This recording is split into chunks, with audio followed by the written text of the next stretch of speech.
Baik, Assalamualaikum warahmatullahi wabarakatuh. Saya Irjen Pol Dr. Andes Anjar Dewanto selaku Deputi Pemberdayaan Masyarakat BNN RI. Daerah sini merupakan salah satu daerah rawan narkoba dari 654 kawasan narkoba yang tercatat sama kita. Nah, pada tahun ini kita melaksanakan kegiatan untuk intervensi di tempat ini. Ya, kita saat ini sedang melakukan pemetaan di daerah ini, apa kira-kira potensi yang ada di sini sehingga pelatihan apa yang akan kita berikan. Selain mungkin nanti kita tawarkan untuk penanaman jahe merah ya, yang bekerja sama dengan Bintang 7 ya, nanti kita juga tanyakan kepada masyarakat, kepada Pak Lurah, kira-kira pelatihan-pelatihan apa yang bisa kita kembangkan di sini. Nah, ini dimasukkan adalah untuk supaya masyarakat di sini nanti tidak lagi untuk bersentuhan lagi dengan narkoba. Kita berharap dengan intervensi kita, masyarakat yang ada di sini betul-betul mau meninggalkan narkoba. Dia mempunyai skill, mempunyai penghasilan yang tidak lagi bersentuhan dengan narkoba. Ya, tujuan kita adalah mewujudkan kelurahan ini menjadi kelurahan yang bersinar. Nanti kita bekerja sama-sama dari kepolisian, dari Pemda, dari Kodim, ya semua kita bergerak bersama-sama untuk kegiatan ini. Memang tujuan kita adalah bagaimana kita menggerakkan masyarakat untuk merubah lingkungan yang ada di daerah ini. Sesuai dengan informasi yang ada, memang datanya seperti tadi Pak Kapolsek, di sini masih ada beberapa kali penangkapan yang terjadi di sini sebagai bandar dan lain sebagainya. Nah, penyalahguna juga masih cukup ada, karena memang daerah sini bekas atau ex daerah prostitusi, yaitu daerah Sunan Kuning. Ya, nah makanya ini seperti beberapa tempat yang lain juga kemarin di Bandung itu juga di tempat prostitusi ini memang banyak disalahgunakan oleh penyalahguna narkoba. Ini jadi memang kita data ini data dari BNNP yang merupakan di sini merupakan daerah rawan narkoba. Jadi kita intervensi kita seluruhnya ya, kita nih kita menggarap yang mantan pecandu yang sudah sembuh atau yang sudah dalam keadaan pulih ya, artinya yang mau bekerja ya. Kalau yang masih belum mau bekerja kita juga tidak jadikan ini sasaran. Tapi juga selain mantan pecandu ini juga kita sasarannya adalah lingkungan. Jadi masyarakat yang memang belum bersentuhan ataupun menyalahgunakan narkoba ini yang kita jaga supaya tidak lagi mereka bersentuhan dengan narkoba itu. Gitu. Jadi kita mulai dari menjaga yang belum sampai yang sudah terkena kita sadarkan supaya tidak lagi bersentuhan dengan narkoba. Assalamualaikum warahmatullahi wabarakatuh. Saya Suryanto, PLT Lurah Kalibadan Pulau Kecamatan Semarang Barat. Kemudian kaitannya dengan lokalisasi itu memang secara resmi dari pemerintah Kota Semarang ditutup mulai bulan September 2019. Kemudian sebetulnya ada dua hal yang awalnya mau ditutup karena di sana ada prostitusi dan karaoke, tapi karena untuk mengurangi dampak sosial yang berkembang di masyarakat, sementara yang ditutup hanya untuk prostitusi, untuk karaoke-nya berjalan.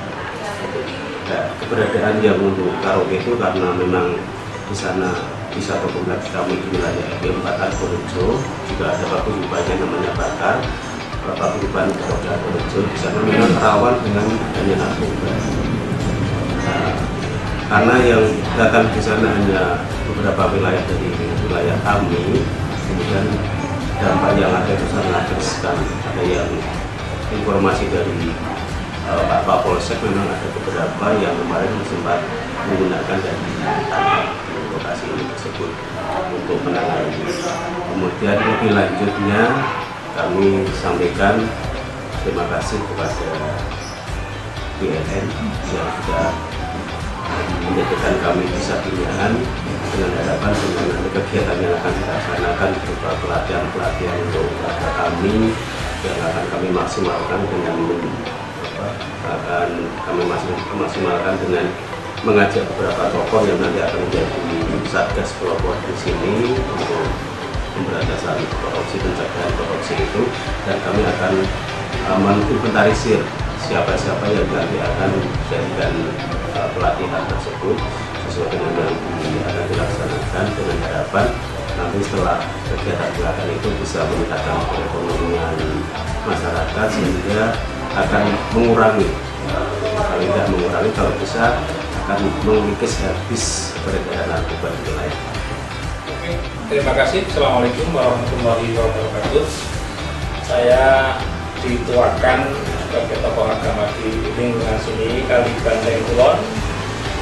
Khususnya kebetulan kami beberapa tahun yang lalu ditunjuk dengan surat SK Lurah menjadi Satgas atau relawan BNN bersama 8 orang ya BNN. Adapun nama saya Asror UM.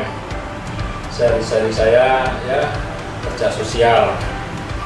Begitu kami mendapatkan pelatihan dan berbagai pelatihan yang tidak bisa kami sebutkan, terlalu sudah banyak. Ada pelatihan-pelatihan dari BNN yang kami serap, kami terima dengan teman-teman, sehingga kami ada beban untuk bisa menyampaikan pesan-pesan BNN kepada masyarakat.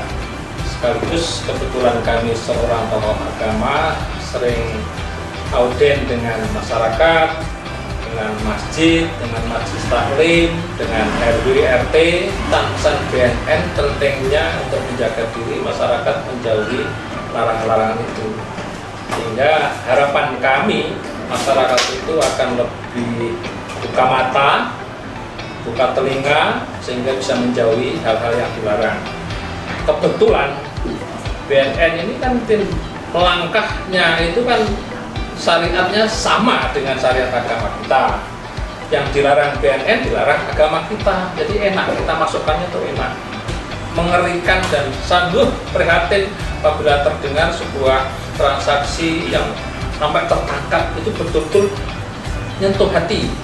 Berarti kami gagal menyampaikan. Inilah tugas kami sebagai relawan, sehingga kami berani menempelkan tulisan relawan Satgas itu, walaupun benar-benar relawan. Beberapa tahun yang lalu kita sudah sosialisasi, cuman belum cukupnya, belum luas.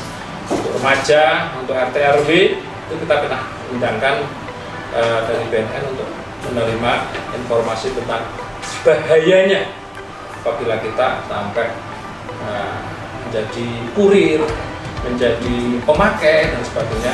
Itu bahayanya kita sampaikan. Maaf, saya di sana kan yang dituakan tokoh masyarakat sana. Yang kedua, saya memang punya tugas bahwa tempat itu adalah tempat maksiat.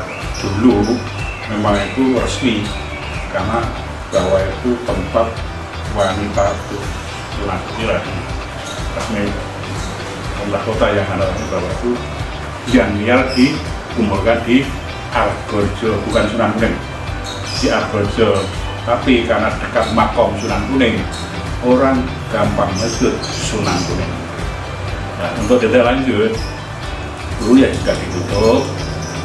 Tapi waktu itu kan ternyata ditutup itu bukan merupakan penyelesaian masalah, sehingga saya memberanikan diri untuk mengambil anak-anak yang ditutup. Tapi saya ya laporan Pak Wali, ya dinas, ya Dewan di survei, ternyata di kota itu banyak anak liar yang di kota, terutama Simpang 5, Teh Porsi, Jalan Raya. Nah, akhirnya Dewan termasuk MUI dulu agar Sunan Kuning dilaporkan di rumah dia itu, di kantor saya di RW di Argorjo, bahwa menyatakan sementara untuk dilokasir artinya anak yang berkeliaran itu kumpulkan lagi. Itu berkat Dewan Komisi D dulu yang memerintahkan, sehingga saya laporan lagi ke Lurah, Pak Camat, ke kepolisian, bahwa anak-anak tak kumpul lagi. Saya bina sampai tahun 2011 itu, karena selama itu kan banyak satu-satunya Sunan Kuning yang buka, yang berani untuk menghidupkan tempat maksiat. Akhirnya saya mengundang teman-teman saya seluruh Indonesia, dari Sumatera sampai Papua, 49 perwakilan ini, untuk berkompetensi membantu pemerintah, yaitu dalam bentuk menyehatkan anak-anak wanita susila. khususnya penyakit HIV/AIDS termasuk penyakit kelamin berhasil 49 seluruh provinsi seluruh Indonesia itu dari Sumatera Utara sampai Papua dibuka Siliwangi, sehingga menyatakan bahwa seluruh Indonesia itu untuk merubah tempat lokalisasi itu dirubah menjadi resosialisasi rehabilitasi.